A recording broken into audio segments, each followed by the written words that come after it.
Actually NDSA report కూడా మీరు ఒకసారి గమనిస్తే అప్పటికే ఎలక్షన్ కోడ్ ఆఫ్ కండక్ట్ వచ్చింది.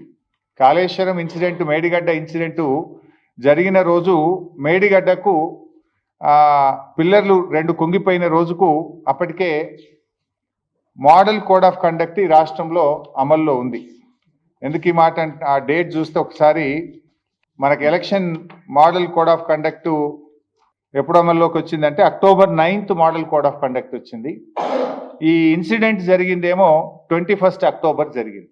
కానీ మీరు గమనిస్తే ఏం జరిగింది, ఎన్డీఎస్ఏ ఎంత వేగంగా స్పందించిందంటే ఆనాడు అసెంబ్లీ ఎన్నికల ముందు బీజేపీకి లబ్ధి చేకూర్చే విధంగా ప్రిలిమినరీ రిపోర్టు ఎప్పుడు ఇచ్చింది, 1st November, అంటే జస్ట్ విత్ ఇన్ 1 వీక్ కూడా కాదు, ఇన్సిడెంట్ జరిగిన 2 రోజుల్లో వచ్చింది. 4 రోజుల్లోనే ప్రాథమిక నివేదిక ఇచ్చింది. అంటే అసెంబ్లీ ఎన్నికల ముందు ప్రాథమిక నివేదిక, పార్లమెంట్ ఎన్నికల ముందు మధ్యంతర నివేదిక, బీఆర్ఎస్ రజతోత్సవం జరిగేటప్పుడు తుది నివేదిక. ఇది రాజకీయం కాకపోతే ఏంది?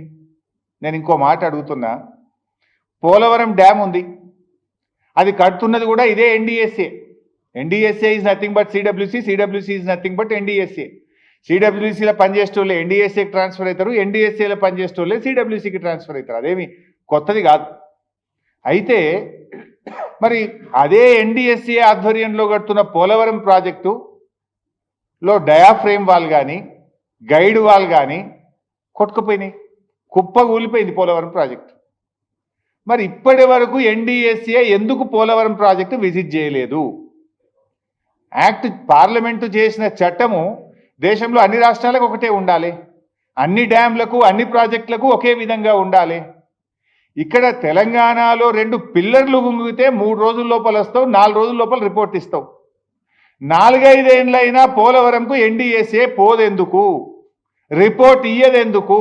ఎందుకంటే కట్టిందే మీరు, డిజైన్ చేసింది ఎన్డీఎస్ఏ, కట్టింది ఎన్డీఎస్ఏ, కుప్పగూలింది ఎన్డీఎస్ఏ హయాంలో, ఎన్డీఏ హయాంలో. అందువల్ల అక్కడికి బోరు. ఇక ఉత్తమ్ కుమార్ రెడ్డి గారు ఎన్డీఎస్ఏ ఏదో ప్రపంచ ప్రఖ్యాతి కలిగిన సంస్థ, ఇక దీనంత గొప్పది లేదు, దీంట్లో ఉన్నంత నిష్ణాతులైన ఇంజనీర్లు ఈ ప్రపంచంలో లేరు అని చెప్తాడు.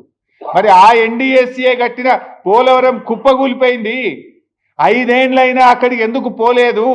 ఇది ఎందుకు నేను చెప్పాల్సి వస్తుందంటే ఎన్డీఎస్ఏ ఎన్డీఏ జేబు సంస్థగా మారింది. ఈ దేశంలో ఈడీ సిబిఐలను ఎట్లా వాడుతున్నారో ఎన్డీఎస్ఏను కూడా అదే పద్ధతిలో వాడుతున్నారడానికి ఇది ఒక నిదర్శనము. అసెంబ్లీ ఎన్నికల ముందు ప్రాథమిక నివేదిక, పార్లమెంట్ ఎన్నికల ముందు మధ్యంతర నివేదిక, సిల్వర్ జూబ్లీ ముందు తుది నివేదిక.